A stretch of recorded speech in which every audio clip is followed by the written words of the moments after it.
Hello, xin chào các bạn đã quay trở lại với review 5 phút. Mở đầu trailer tập 44 Tuyệt thế đường môn 2 là hình ảnh anh em Tiếu Không Trần và Mộng Hồng Trần đang sôi sục trên ý muốn ra sân thi đấu. Trong trận đoán chiến vừa rồi, Học viện Nhật Nguyệt Hoàng gia chiến thắng nhưng hai tuyển thủ của đội đã bị Mã Tiểu Đào lấy mạng.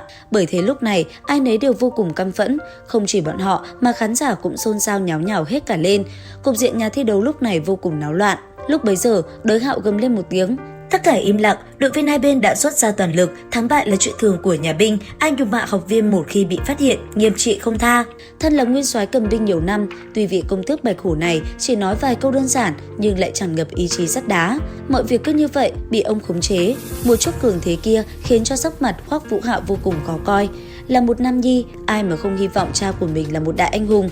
Nhưng mà từ nhỏ, hắn chưa từng hưởng thụ qua tình thương của cha hắn. Đối với vị phụ thân chưa từng thấy mặt này, trong lòng hắn cũng chỉ có thù hận mà thôi. Nắm đấm trong tay siết chặt lại, Hoắc Vũ Hạo thầm nhủ. Mẫu thân, đây là nam nhân mà người yêu sao? Ông ta quả thật rất vĩ đại, nhưng cũng vì như thế mới hại người thảm như vậy. Mẫu thân, người yên tâm, một ngày nào đó con sẽ đứng trước mặt ông ta, đường đường chính chính báo thù cho người. Ông ta là cha của con, mang đến cho con sinh mệnh, con không thể lấy mạng ông ấy, nhưng con nhất định phải khiến cho ông ta quỳ gối trước phần mộ của người mà sám hối. Thời gian rất nhanh trôi qua, ít phút sau, trận đấu cá nhân cũng chính thức bắt đầu. Nhìn sang nam nam bị thương đang tựa vào lòng Lăng Lạc Thần, Từ Tam Thạch đã xin Chu Y cho mình ra thi đấu đầu tiên để phát tiết nỗi bực tức trong người. Chu Y dĩ nhiên không từ chối, đoàn chiến thất bại vốn cũng nằm trong kế hoạch của cô. Trên thực lực toàn thể chiến đội Sử Lai khác rõ ràng kém hơn đối thủ rất nhiều. Chiến đội Nhật Nguyệt đều là hồn đạo sư cực mạnh, có hồn đạo khí đồng cấp tiên tiến nhất. Sức chiến đấu theo đảng của bọn họ mạnh mẽ không thể nghi ngờ.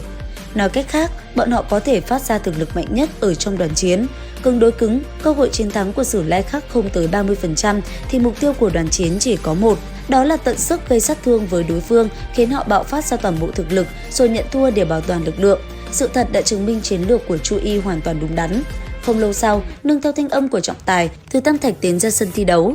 Trạng thái lúc này của hắn không phải còn là một hồn sư huyền minh quy giáp thuẫn nữa, mà là một huyền vũ thuẫn, một vũ hồn vô cùng khủng bố có lực phòng ngự đứng đầu đại lục. Lần này, đối thủ của Từ Tam Thạch là Ly Diễm, một hồn sư thuộc tính hỏa, đồng thời là hồn đạo sư cấp 5.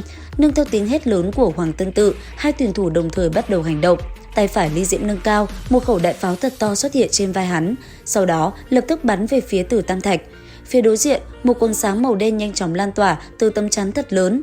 Lúc này, cả người Từ Tam Thạch như đều biến thành màu đen. Quả cầu lửa càng lúc càng đến gần, hắn làm ra một động tác cực kỳ khí phách. Huyền vũ thuẫn trên tay quét ngang một cái, quả cầu lửa cứ thế bị đánh bay đi. Thấy thế, Ly Diễm phóng thích ra ly hỏa ly võng, tiếp tục tấn công, phạm vi công kích nháy mắt tăng lên. Thế nhưng, Từ Tam Thạch lại bất ngờ dịch chuyển đến trước mặt gã. Huyền võ chiến lực cường hóa cộng thêm huyền minh thuẫn kết hợp với đa trọng huyền minh chấn kích phát ra đã khiến tính mạng Ly Diễm gặp nguy hiểm. Cũng may trọng tài kịp thời ra tay, nếu không e rằng hắn ta đã phải bỏ mạng. Người tiếp theo ra sân đối đầu với Từ Tam Thạch là Trần An, hắn là sư đệ của Trần Phi trước đó đã bị Mã Tiểu Đào sát hại. Tốc độ của Trần An rất nhanh, trong lúc cận chiến với Từ Tam Thạch đã hoàn toàn nắm được ưu thế. Khoảnh khắc đoản kiếm trong tay tên gia hỏa kia đâm trúng ngực, sang nam nam dưới đài hét lớn.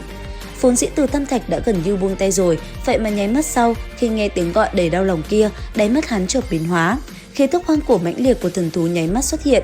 Máu tươi từ ngực cùng hai tay Từ Tam Thạch chảy ra, hắn lạnh lùng nhìn Trần An trước mặt đang bị vây trong hắc quang, do huyền vũ thuẫn biến thành, sau đó mỉm cười nói, tạm biệt.